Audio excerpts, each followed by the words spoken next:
What's up, everybody? Welcome back to another edition of Elevate Your Grind, brought to you by the Cannabis Lab. I am your host, Todd Rosales, and it is excellent to be here. We are actually filming this on the weekend, and I don't mind doing this on the weekend because it's a very fun show to do, and because I'm really excited for today's guest.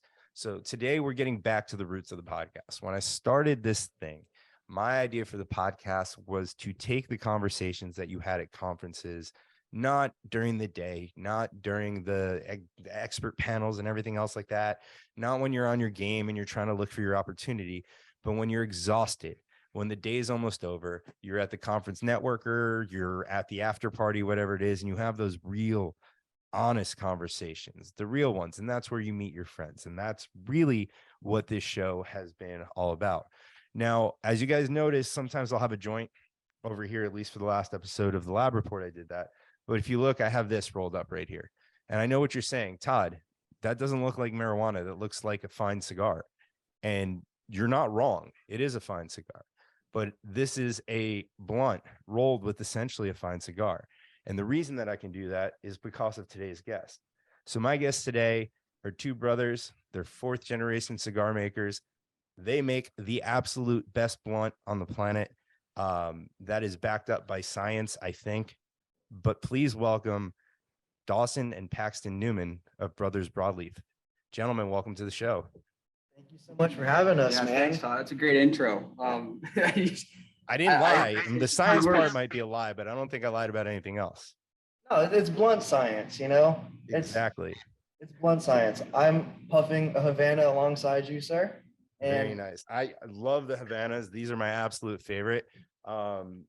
Dude, I don't remember how I first discovered you guys, whether it was an Instagram ad or something else, but I got to a point, just to kind of tell my story, because I'm really good about making this shit about me, is I was going out when we first started Heisman as a company. I was going out with Eric, our CEO, and I would get a lot of the Packwoods type products, Packwoods and the things that were rolled in hemp blunts out in California. And before I really started smoking cannabis, I was a cigar smoker. I love cigars. I still love cigars. It's just when I choose to use my lungs, it's technically more for cannabis than cigars these days. But that was the background. And sometimes, you know, when I smoke a lot of joints, they tend to get utilitarian, just like a cigarette, where I'm going out for my quick break. I inhale the thing, I flick it away, and I go back to whatever I was doing. And there is something about the ritual of smoking cannabis when you can, where you get to sit back on a couch, on a patio chair, relax a little, and have that longer cigar-like experience while smoking cannabis. So I went on a journey to find what would be the equivalent of that. And King Palms came very close. They burn nicely, but I'm not a fan of packing stuff because I'm never good at it. I either pack it too tight, I pack it too loose, it runs. I'm not good. I'm not a good packer. It's just me, right? I started going through all the hemp wraps and all that. Eric, who I'm friends with, or my CEO, he did the hemp wraps for higher standards. He smoked so many, you know, this one. And then all of a sudden I came for an ad with you guys, and there was just something about it, the appeal of the brand. I'm like, I got to try it. And I got my first one. I ripped open the pouch. It was the Havana. I took off that little Jimmy cap or whatever you call it. And the leaf was so easy to just separate. And I remember I used to roll Dutch Masters in college. Like, I remember rolling that with both leaves at the same time just to make it look good. And it was so bad. It was just harsh, and you'd be hacking up the next day. This was just such a great experience, and it smoked just like a cigar. It was a great taste to it. And unfortunately for, you know, the people who didn't want me smoking blunts anymore, not that I know they exist, I became a blunt smoker again, not full time, but definitely when I want to sit down on the weekend and enjoy it. So, gentlemen, I love what you're doing. Tell me the genesis of this. How, you know, you're fourth generation cigar makers. I'm sure there was a heavy push to get you into the family business. What the offshoot? Tell me about the start. so the start of it honestly came from, you know, you talk about going from joints to hemp wraps onto, onto overall a natural leaf. And I think there's a natural progression where when you start smoking cannabis at whatever age, you're smoking out of a bowl. Dude, I remember smoking out of soda cans, you know? Yeah. And then at a certain point, you go to joints and you enjoy the rolling, and you dabble into the blunts. And then I got introduced to backwoods probably 2016, 2017.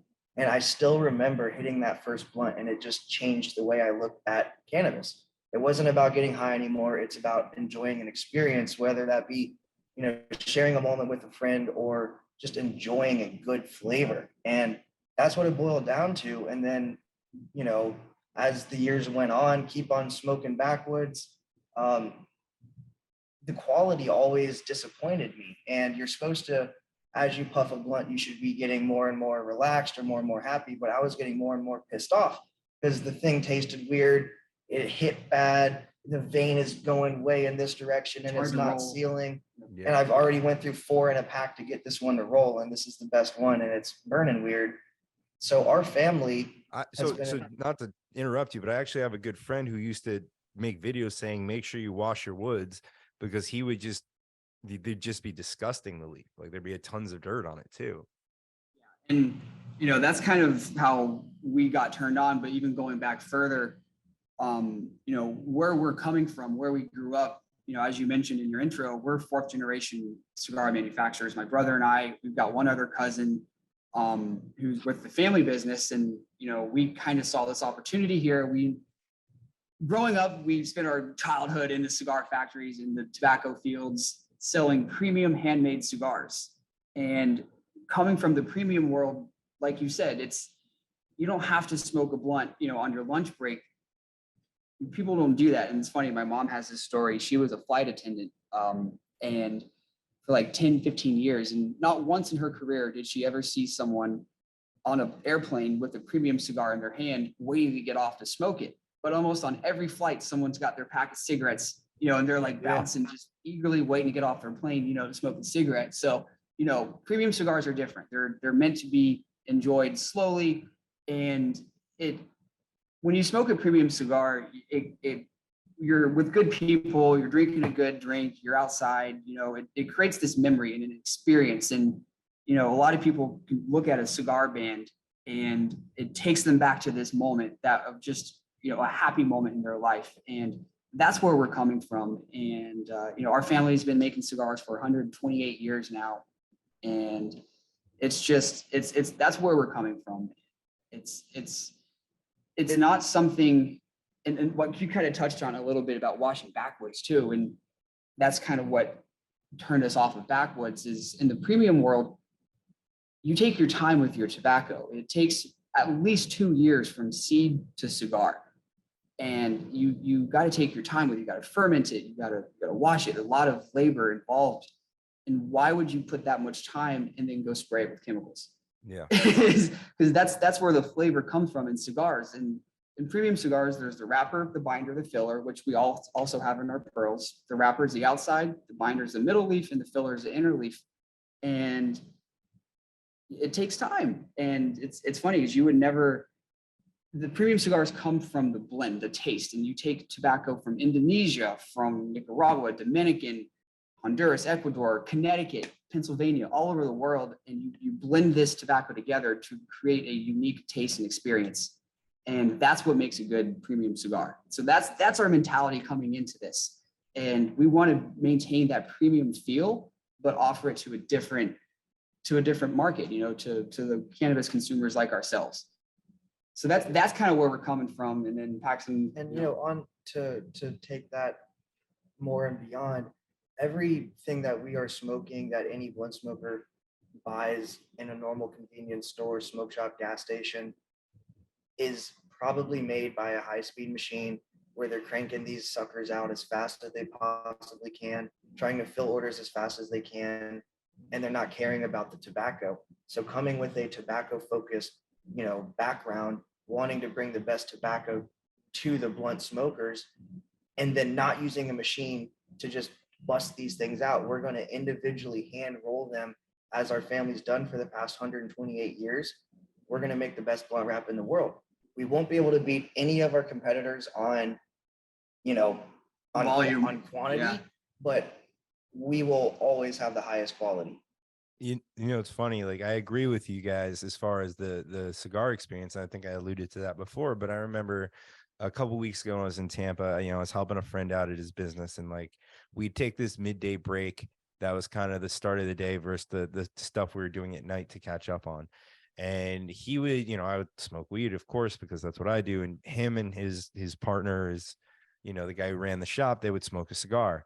And they offered me a cigar every time. And this guy had great cigars, like great, high quality cigars. And I turned it down every time, and he didn't understand why. And finally I go, listen, man, I don't smoke cigars till the end of the day when I got nothing left to do. I'm like, I'm like, you enjoy a cigar. A cigar is not for an intermission. It's not for, I got to do this and I got to rush and smoke this because I got something to do. I'm like, I'm going to sit here with anxiety and it's not going to be fun.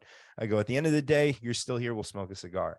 And that's truly how I feel about it. Right. And I think what you guys have done is one of those ideas that people look at and they go, God, it's so simple. Why didn't I think of that? Now, obviously, it's a lot easier for you two to do it given your pedigree and what your family does.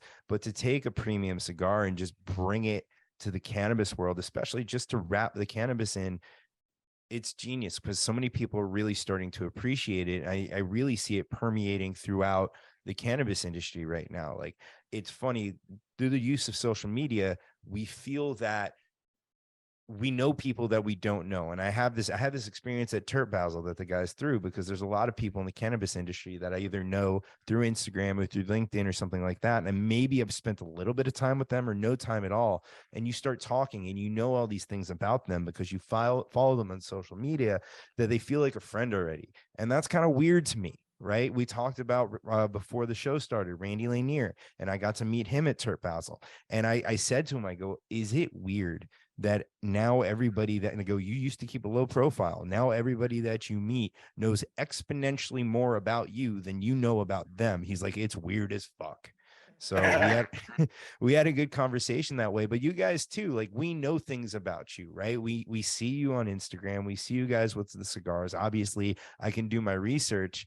But it's interesting because I'm starting to see you guys blow up to a point. Like you said, you only have your reach as far as what you can produce, but like Bentley Rolling tagged you when he rolled a joint with his weed the other day. And Bentley is obviously a staple in the cannabis industry. So I almost feel like, not that I discovered you, because I certainly didn't. I discovered you for myself, but it's a cool journey to take with you as a fan to see you guys starting to get this recognition, especially because I also know, because I've been texting with you to set up this show, how hard you guys work. These guys work 7 days a week, all day. And not only that, they know how to prioritize, right? They could have easily just taken some time to bullshit with me, this, that, and the other, but everything was, we had the conversation and then we figured out when we were going to do it. And they're like, this is what we have to do this week. We got to get to our orders. We got to respond to DMs. We've got to get these cigars out. And that's just what the priority is. So like, for me to see you guys, especially as two brothers, doing this and in the place that you're doing it, like, it's such a cool experience. And I think that's a very important part of your brand. And I don't know if that's by design or not.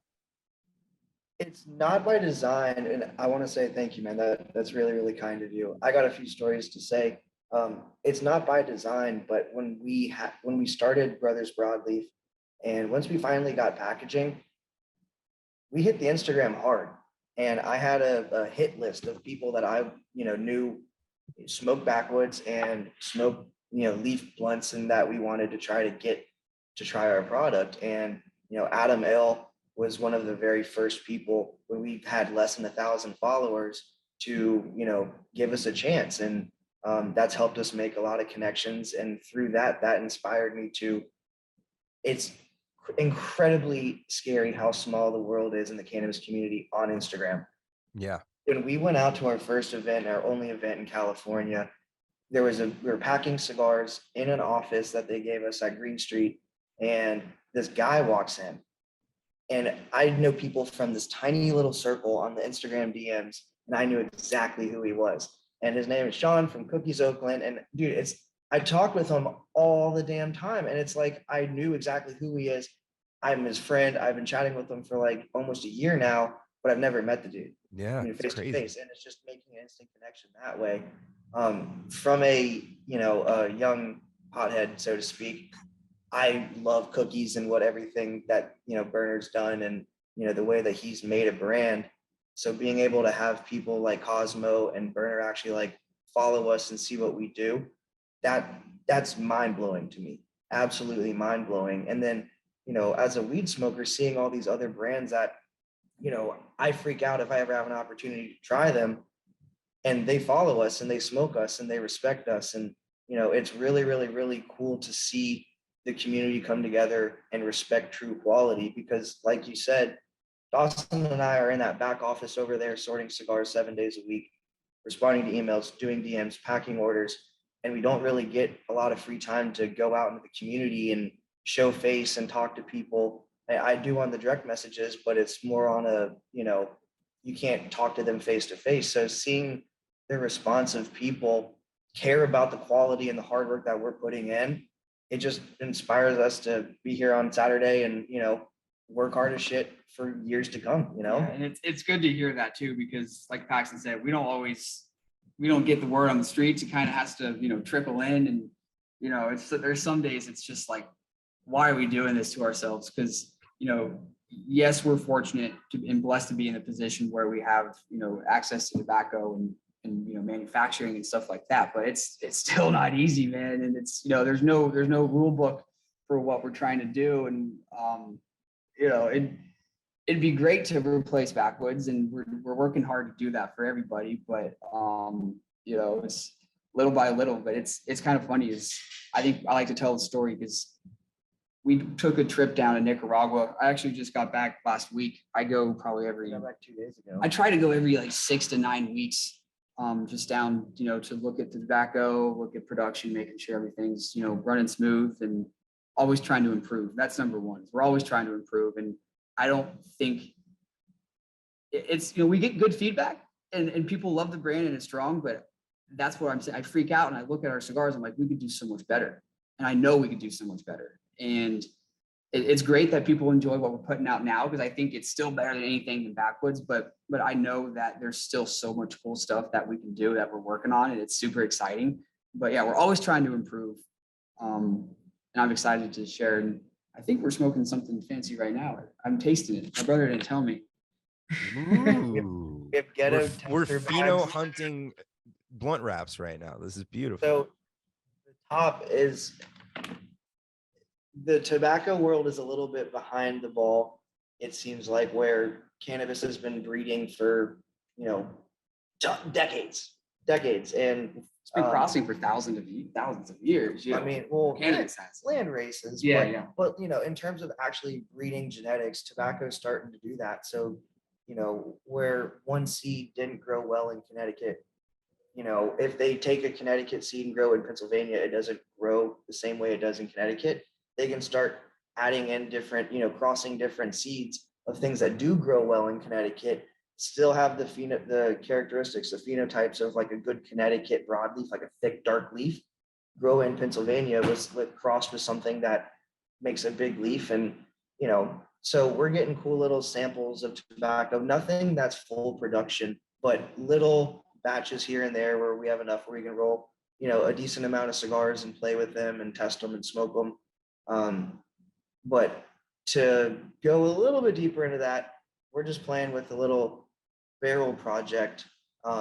Dawson and I worked cigar retail. I did it in high school. He did it after he graduated college, and they helped us acquire a bourbon barrel, 3 of them actually.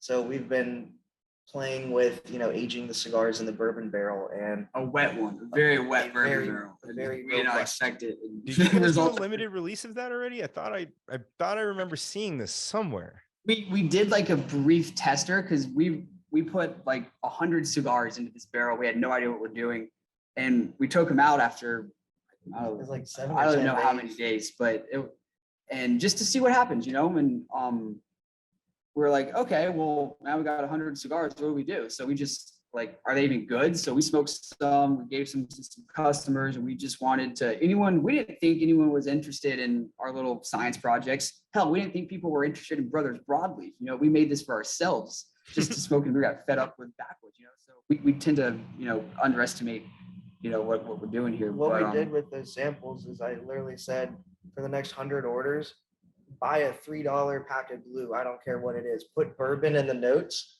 and the first 100 notes that say bourbon, we'll add the bourbon single in there for you. and people seem to like it. So we're kind of gonna start doing more of that. I think we're gonna, I don't know what it's gonna look like yet, but we're designing some different mock-ups, and we want to make it available because and that's the difference is we're saying, you know, you would never spray chemicals on tobacco, I was saying earlier, But you but will we're soak not, it in bourbon. all we're doing is we're just taking cigars and we're putting it in an empty barrel. And that's it. We're just letting it sit. You know, we're not spraying anything. We're not, it's just I another gotta way. try those, man. I definitely got to try one of those because there are many, many times, and I'd say more times than not, that I am drinking a bourbon while I'm consuming a Brother's Broadleaf. It just goes back to the experience. Back in the day, a scotch and a cigar. I'm more of a bourbon guy, but I gotta say, I feel like there's gonna be something with that pairing there that's it's gonna be nice for a lot of people. Prop 31 just passed. No more flavored anything, you know? So you can't spray chemicals. You don't want to spray chemicals. How can we, you know, add more experience naturally?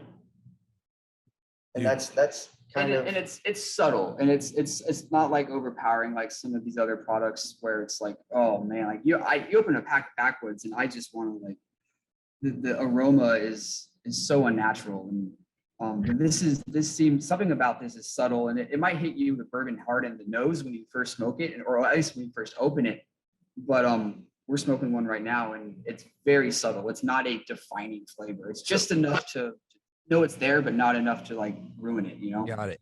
So you guys brought this to my attention. I never even thought about this, right? So I've done the cannabis thing for a while now. So obviously genetics and breeding and right. And one of my biggest pet peeves is that you have these companies and they have great genetics, absolutely great genetics, and they grow it somewhere and they grow it phenomenally. And then they try to bring it somewhere else and expect it to grow the same and they name it the same strain and it comes out different. And I'm not mad about it. I completely understand that. But when you have a licensing model like a lot of these brands do, that they're, I feel like you just need to find more similar taste profiles in each market that you're in so you can have a similar experience from the one from the other state. It may not be the same strain. It's definitely grown in a different grow.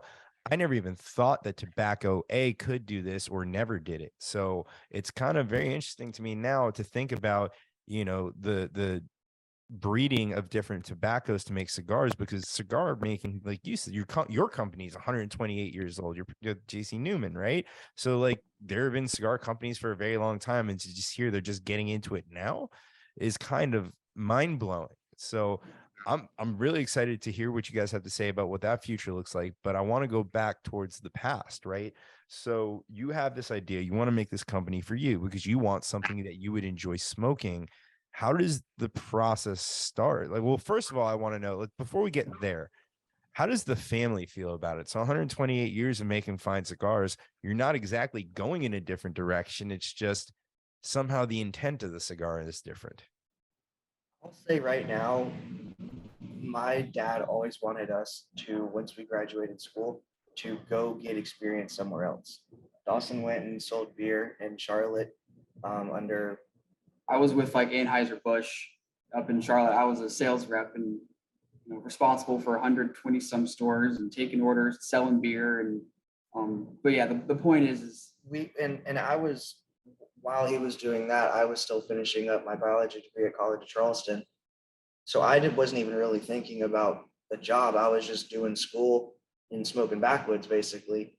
And it was a lot of pushback. There was a lot of phone calls, me frustrated smoking, the backwoods, calling my dad saying, look, we've spent time down in Nicaragua at our factory. We know the people down there. So just to point out, and again, not to introduce you, but so your parents knew that you guys consume cannabis, because this is absolutely. That's a fun story on its own, because we'll back up to that one. Keep going with the genesis of the company. We'll get to the how your parents found out story. Oh boy. Okay. I'm gonna write that one down. Yeah, write that one down. We'll go back to that because it's a long one. But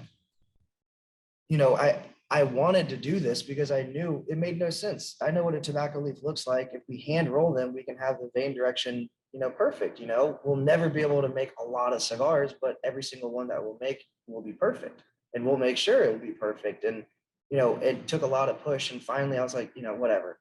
Well, we found a website person. We'll slowly make a website. You said, how do you do this? There's no handbook on how to make a company, like how to make a cigar company. So you can't Google these things, but, slowly and surely you figure out, okay, you need an LLC. Once you have an LLC, you can start getting licenses, and where do you get the licenses, and start applying for those. And, by March of 2020, right around COVID time, I got sent back home to school because my college closed down for COVID. So I was doing school from home. Dawson was going into a master's program for entrepreneurship. Go figure. While we were starting Brothers Broadleaf, and we just, all the pieces fell together, and we got licensed, we got all the ball rolling, and we started getting our first little samples in, and that's kind of where it started. At one point, when schools opened back up, I went back to finish my last semester. I was doing only DMs from school, and we had a few orders. That was when we only had broadleaf, no Havanas, no duds. It was broadleaf only. When we sold out for the next 3 weeks. And they're doing orders, they're sorting cigars all in my mom's kitchen. We didn't have an office at that point, and Dawson had to write a paper on opportunity for his grad program. And he's like, we called up a good close friend of ours, and he basically said, school will always be there.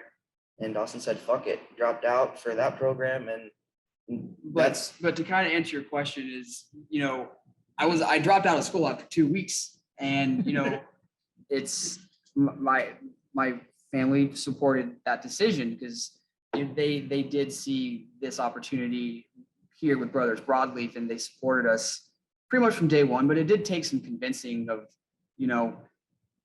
explaining how this is, it's the same thing we've been doing. We just designed it a little bit different, and we're going to sell it to not your traditional, mom and pop brick and mortar stores, and just kind of taking the same, what they already have been doing, and bringing it to a different clientele, a different world. And that did take a little convincing, but I know everyone's on the same page now, and I don't think we owe a lot of our credit to, as my father says, we're standing on the shoulders of giants. Yeah. And my grandfather was one of the first.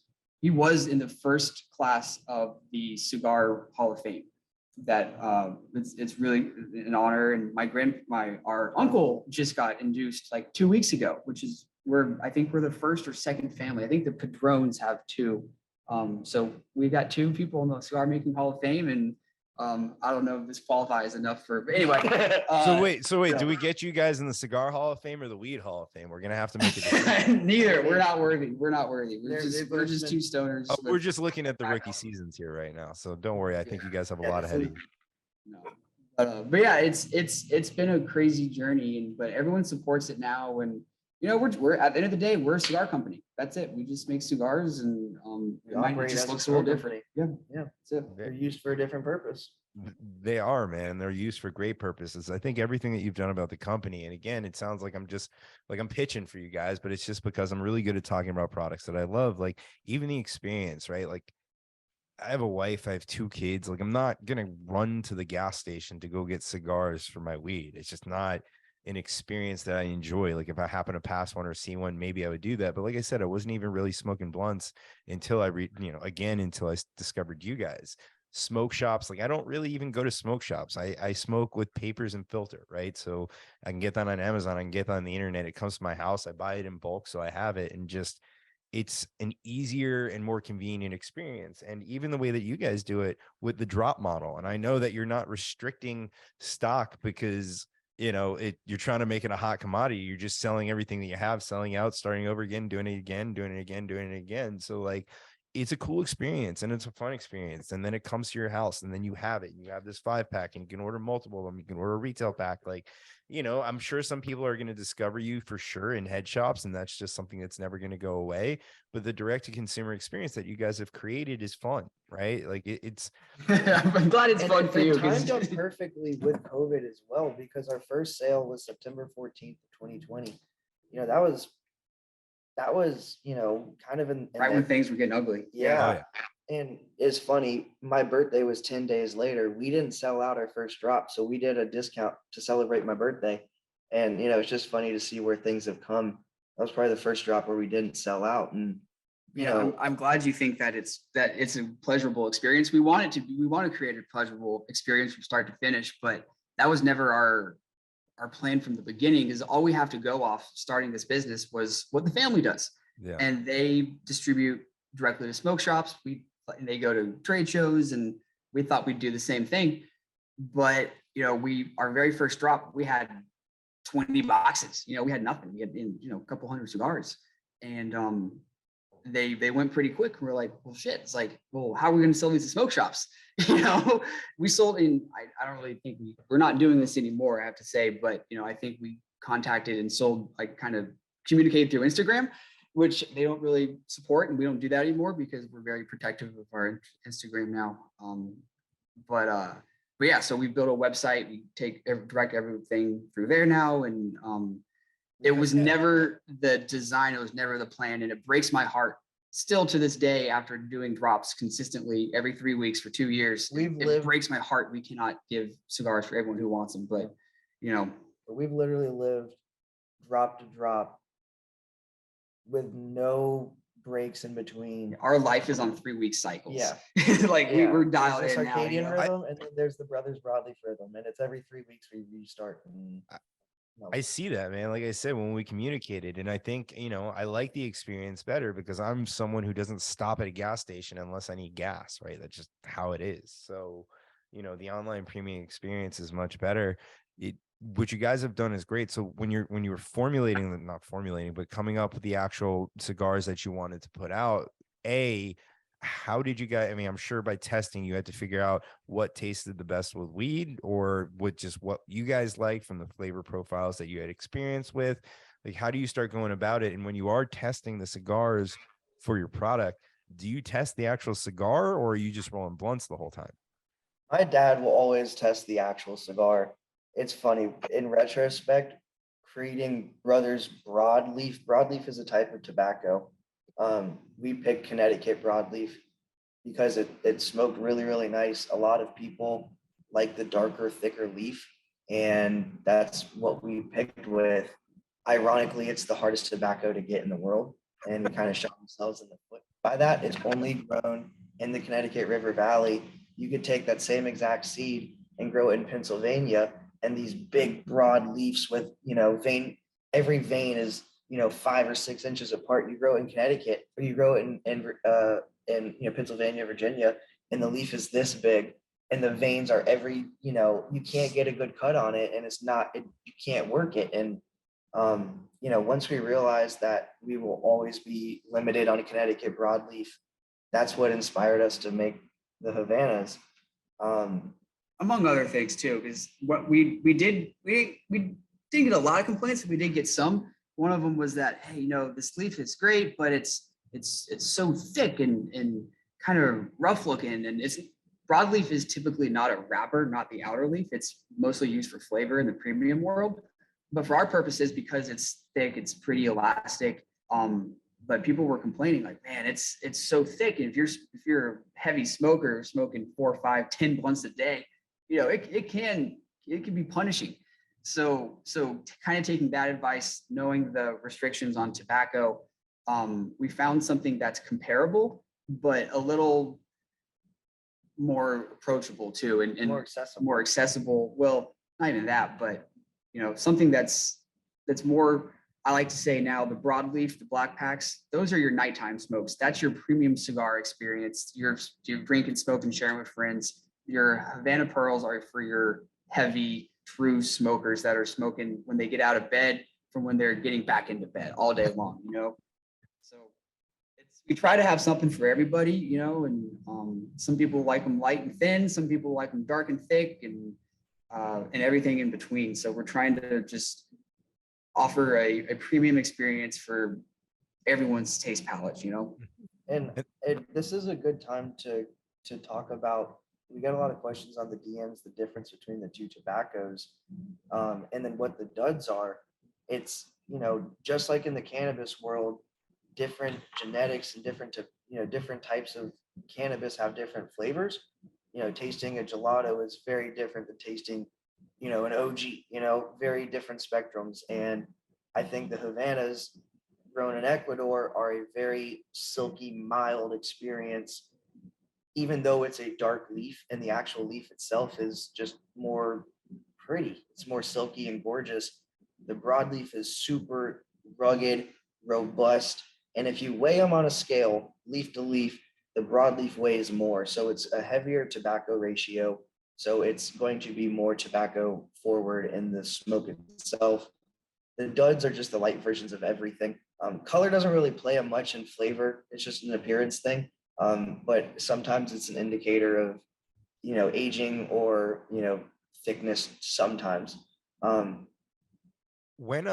do you get, so in that process, right? Because I look at the cigar and it comes and it's just so easy to unwrap. Like, I remember again, the stupid Dutch Masters I used to roll, rip half of them or even, backwoods. At what point in the process are you guys sorting out like what's a dud versus what goes in the normal packs? And like, how fine is that line when you guys are sorting it, that it's something that goes in a pearl or something that goes in a dud? It's so subjective, man. Like literally Pax and I sit side by side and sort, and we will pass each other and we'll have disagreements. Is this a pearl? Is this a dud? Like it's so subjective. And that's kind of, I think, what makes it special is that literally we're the ones deciding if it's a pearl or a dud. And, we could sort the same cigars, 100 cigars and have different opinions on what it looks like. And, but the big thing is, we're getting the holes, we're making sure everything's consistent. We try to we do color sort, we look for veins and holes and all that stuff. But, so the difference is, the pearls have been sorted by us. They are going to be guaranteed 5 out of 5. Yes, things happen. If it happens, DM us. Paxton will send you that's why we're here. I think, like you said, there's Dutch Masters. Like, as far as I know, I don't think any other brand has accepted what their product is used for. And still, we've heard stories from the DMs that if you call Backwoods saying, "Hey, I'm trying to roll one, I got holes in my leaf," Backwoods going to be like, "Well, why are you unrolling it? It's a cigar. It's meant to be. It's not meant to be unrolled." Yeah, that's their cover story. Even though, I think the vast majority of Backwoods being sold are for the similar purposes. But I think we're kind of the first to say, "Hey, let's design something for this purpose." And Todd, to answer your question, we get shipments every week, 2 weeks ish. And we just have backstock of cigars, and we have someone who packs up, Dawson and I sit there, we fill up coolers of cigars all day, every day, and we get them packed. Everything's hand sorted, hand packed. Then we make up the boxes, we just basically try to build as much inventory every 3 weeks as possible. And it's not ideal, and it's very hard to scale that way. But at the same time, we're only here because of the quality on the market right now. So, if we wanted to go make 100 million cigars next year, we could maybe do that. We can go get the tobacco, but the quality would suffer, and we would just become the brands that inspired us to be here in the first place. So how do you guys scale this, right? Or is there a plan to scale or to continue to do what you do? Is it like you did with the Havanas and just add different lines of quality tobacco? Are you going to be able to, as you grow, acquire more of the same tobacco that you currently use? As you said, the broadleaves are going to be obviously a supply shortage, right? So you're only going to be able to always have so many of those depending on that market. But how do you scale this? Because I think, at some point I'm going to be concerned that I can't get them because you guys are going to be so popular and you can only get so many. I mean, I'll let Dawson go. Let's see if we got to go back to that NBA class. Shoot, man. That's why I take trips down to Nicaragua. Is, believe it or not, and when you work 7 days a week, seemingly sometimes it's you got to stop and reflect sometimes and look at how far you've come. And we've scaled quite a bit, honestly. And I'm probably the more conservative brother. Well, I tend to. We complement each other well because I tend to overthink to like a fault, and he will just do things before thinking about it. So, but anyway, we've definitely come a pretty long way when you stop and think about it. And I'm the one who I want to grow 1% every day instead of growing 1,000% overnight. You know what I mean? Is if we can just come into work every day, and I had one of my a really good cigar retailer taught me this, is if you come into work every day, just make it a little bit better, that compounds over time. And that's what we're trying to do is we're taking our time finding this tobacco. We're taking our time finding the right tobacco, making sure it's properly fermented, and it meets a standard that we are happy with. And but little by little, making those little improvements every day. When we stop and look back, we're like, damn, we're definitely making it more available. But right, I would say like this time last year, there's nothing on the website. I think there's maybe a few Havana boxes left on the website, and we got duds always in stock. We try to keep duds in stock so people don't have to smoke other products. This is the highest quality product on the market, especially for its price. The only difference between the two is that this one's not sorted by Dawson and I, and a few of them are the ones that we sorted out,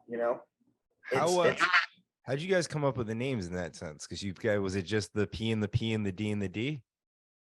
Alliteration helped. Yeah. I don't even know. Because one of you guys gets to be the pearl, the other one's the dud. That's kind of like, I'm okay with that because we sell more duds than anything. So you know what? Yeah, that's true. But yeah, I mean, it's not about that. And Paxton's pearls honestly came from, just rolling a lot when I was younger, and I was the joint roller. I remember all of Dawson's friends. So wait, is it basically because you're better at rolling joints than Dawson? Is that it? Yeah, 1,000%. He's faster. I'm better. No. Do you guys each roll your own and then compare them? All the time. All the time. Back in the early Instagram days, I used to do polls of whose was better. We did an Easter egg thing of we tried to see who can roll an Easter egg blunt, and whose was better. They turned out horrible. Yeah, we failed miserably. Yeah, but we try to have fun while we're working, and obviously, rolling and smoking is a part of our lives, and I personally love rolling. I want to shout out Roll BMC on Instagram. He's the best blunt roller in the entire world. And Organi Tips, they help out with the rolls all the time at the Fun Loan Tuck Techs and everything. And I just love rolling, man. It was something that I got addicted to when I was young, and Paxton's Pearls was stuck in my head. And I wrote a business plan back freshman year of college for Paxton's Pearls to do it on the cannabis side. Little did I know the laws, would restrict that. But I mean, it's always been something in my brain. And, our good friend, Rich, he's the third older brother. Well, he's probably 50s, 60s, but he's your Cooper Manning, huh? You could say that. Yeah, you can say that. No one knows. But no blood. Yeah, no blood. But he's been a big help through this whole entire process, and he's our cheerleader. So he was the one who pushed us to actually do this thing, and helped us with the cigars, and we spent a lot of time with him and learned a lot of knowledge from him. We're blessed. Very cool, man. And I agree with you. There is something about the rolling process, especially to me, like, most of the jobs that I do are thought heavy and brain heavy. It's looking at numbers, and it's having complicated conversations and negotiations and figuring out strategy. So there's just something about sitting down, and whether it's rolling a joint or rolling a blunt, just that process. Like I carry, and I think it's on the desk here, when I travel, when I go places a lot, because I am a joint smoker primarily, I have this cigarette case, right? And it's empty right now because I smoked everything that was in here, but I have no problem going out back and rolling all 8 and filling this thing and trying to keep it having full, because I'll take it, 15, 20 minutes, however long it takes to sit there and roll those joints, because it's enjoyable. And the same thing when I roll a Brothers Broadleaf, like it's another experience that I enjoy the process of doing it. And it just, people ask me like rolling, because I am like you, I'm not the best roller, but I'm definitely one of the better ones, if not the best amongst the people that I know. And, they ask me about it. I'm like, it feels therapeutic. It's almost meditative to me, right? When I sit out back and I roll 8 joints or a couple blunts or a mix of that, like to me, that's my meditation. That's my peaceful time, because it's just this one task.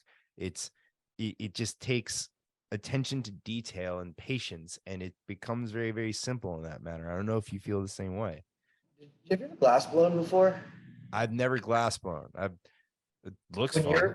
when you're wearing these dark sunglasses and all you're paying attention to is the flame and the glass rod, that's the only thing you're focusing on. And that's kind of similar how it is the way that I view rolling is it's something that I can just, it's meditation. It's something I can pay attention to. It's funny you say about the pre-rolling. Whenever I pre-roll my blunts, I have a great time rolling all of them. But when like by the eighth blunt that I rolled, if I smoke it 2, 3 days later, I don't get the rolling experience from that blunt. And it's almost like I'm missing part of the experience. I'm still enjoying the blunt, but it's funny. I love rolling, but there's like, cons to both sides. I And relate to that. I always like having on hand, so this way, should the occasion arise, I can just grab it and go to work. But I do understand that, especially like the end of the night kind of tradition of just sitting there, rolling it, it's finished, and then just enjoying your creation, if you will. my end of the night blunt is always a lot bigger than my day blunts, and Oh it's yeah. always the same exact flower. And I have to roll it. I'll never pre-roll my night blunt because it's an experience. So how I know, so again, I know I'm kind of leaning on you here, but I noticed you have the organic tubes on your website. I saw you roll those as filters. Like when I first started smoking your product and going back to blunts, I started using glass filters for a while, but those are a giant pain in the ass and they're not cheap. And then I went back to your typical paper crutch you put in a joint, and I don't like that either. So I've been meaning to actually get some of the organic tubes. How many products did you go through before you found that as your standard? We still sell biochems as well. Biochems are awesome. I just personally don't use them because I like the tuck side of the organic tubes. I saw that from Roll BMC. That was the first time I ever saw that. And so he does Loaded Co. The Loaded Co. joints are my absolute favorite thing on the market in the cannabis industry. I got to meet those guys and they're awesome. And Roll BMC hand roll him, and I think his wife or somebody hand rolls all of them, right? And that was the first time I saw that paper going over the end of the crutch back into it with like a little cardboard thing in it. And then I saw you do it on Instagram, and I'm like, holy crap, that's how you do that. Roll the whole Adam to go way back, reaching out to people. Roll BMC was one of the nicest dudes ever. He still is an amazing guy. He's kind of, doesn't talk much on social media anymore right now. But when we had less than 1,000 followers, I'm sending him cigars for him to try out because, he's the blunt master. That's what BMC stands for, blunt master and chew. So yeah, it's, learning from him and just watching his videos and studying him. He's setting the rolling standard right here. Another guy to look out for on the joint side is JK Rolling. It's time to re-up on Instagram. He's, an incredible roller, I think, out of Jersey. There's a bunch of guys that, they're fun to look at and inspiring. I don't have time to sit there and, make sure that everything is perfect. I'm just trying to roll something up so I can get back to work, but, still got to make it pretty and, enjoy your craft. Oh yeah, man, dude.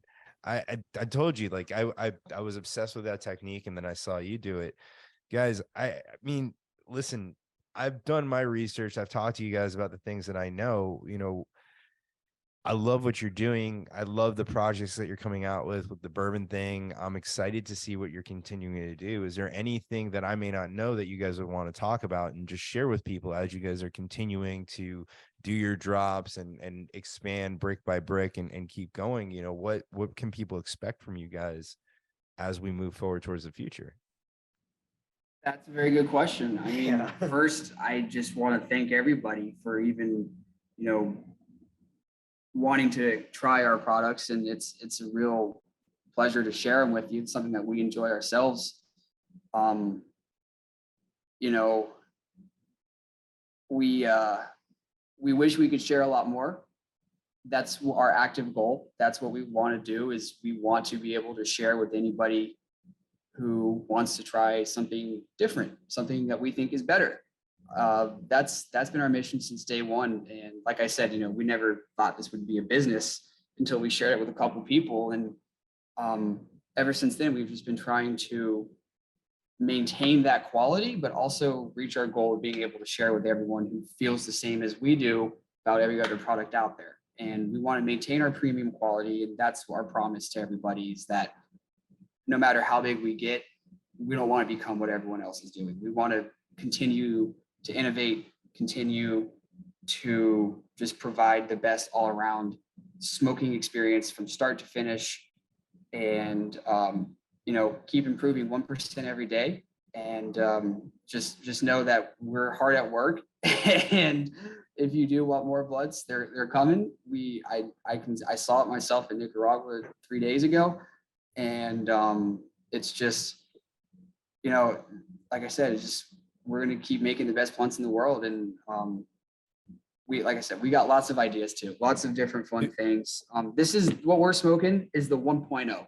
This is the Pearls 1.0. And I think we've got 2.0, 3.0 just up here in our heads.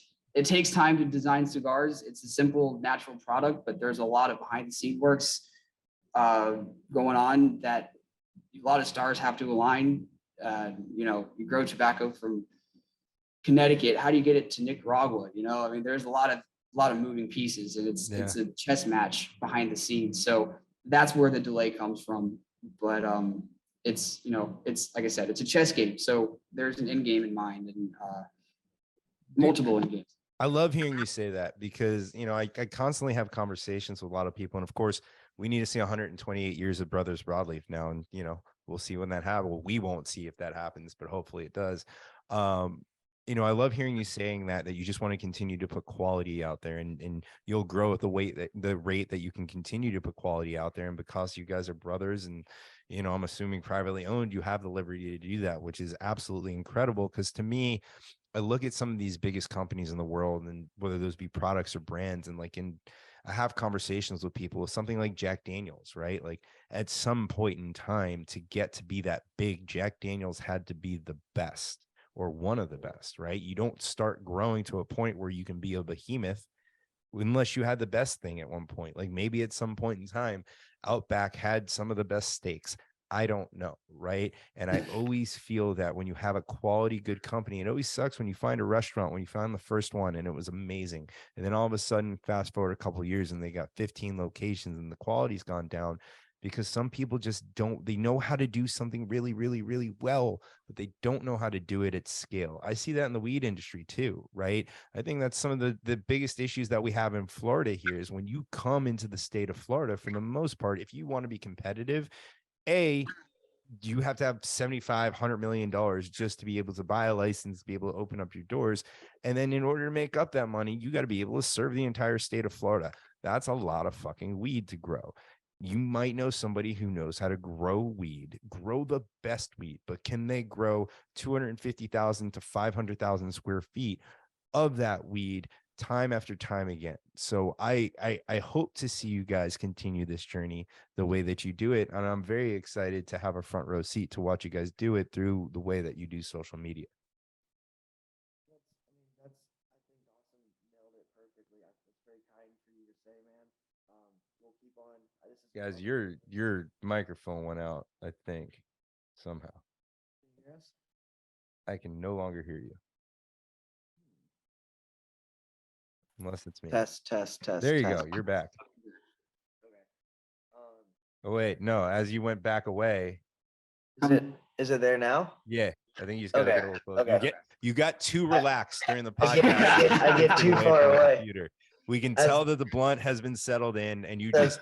It is just filter now. We're way back here. Yeah. No, Now you're good.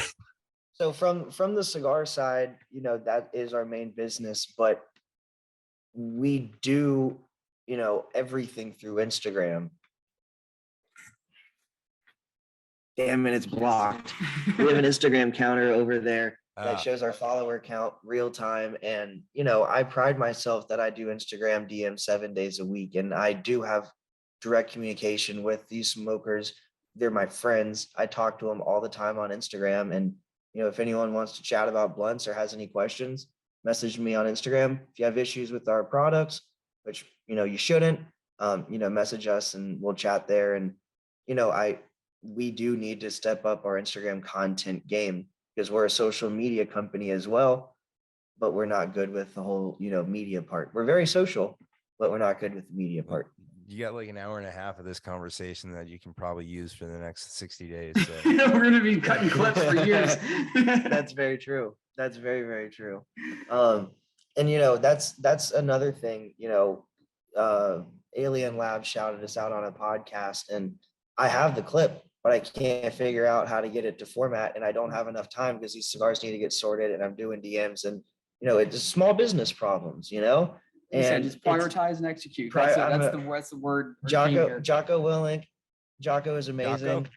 Jocko, he's I discovered him in college, and you know, with the extreme ownership, and you know, it's changed my life, and seriously, it's literally changed my life. And it's prioritize and execute. That's rule number one. And you know, that's how we live here by, is, you know, we have priority, which is drop. And then once that's done, we can work on other things, you know? Well, very cool. Guys, we've been talking for a long time now. This blunt has been staring me in the face, and it needs to be smoked. It's been whispering to me.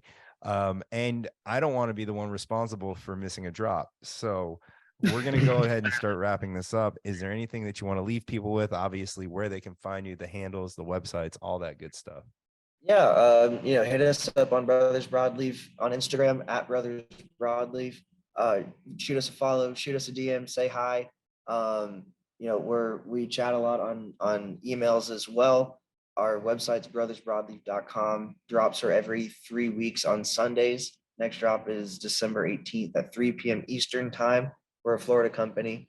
And yeah, I mean, thank you for supporting us, and thank you for having us, Todd. This has been really, really fun. You know, this is our first, you know, together podcast where we got to chat and, you know, hear both sides of the stories. And, you know, I hope we can do it again in the future, you know, when we've grown some more and, you know, have more, you know. Well, I would love, and know you guys don't get out of the office much, and this is a little promotion for the group that I do this for, Cannabis Lab. We have our annual conference in June every year. It is a great gathering of the cannabis industry and a lot of concentration in Florida, and I hope you guys can come out to that. It will be in Miami. So if we can maybe set up a temporary office for you guys at like the Fountain Blue or one of the hotels on the beach, and you know, we'll come sort cigars and do an episode while we're doing that. Hell yeah, man. As long as there's a gym and some Wi-Fi, we'll be good to go. Beautiful. Well, gentlemen, thank you so much. And thank you to everybody at home for watching. If you missed any part of this interview, of course, you can catch it anytime on Apple, Spotify, iHeart, Stitcher, wherever you listen to your podcast. If you want to check out the video version, you can check that out at www.youtube.com/@thecannabis-lab. Folks, if you want to join C-Lab, it is a great organization. We're going to be changing the format next year. We're actually going to be expanding to Tampa and Orlando.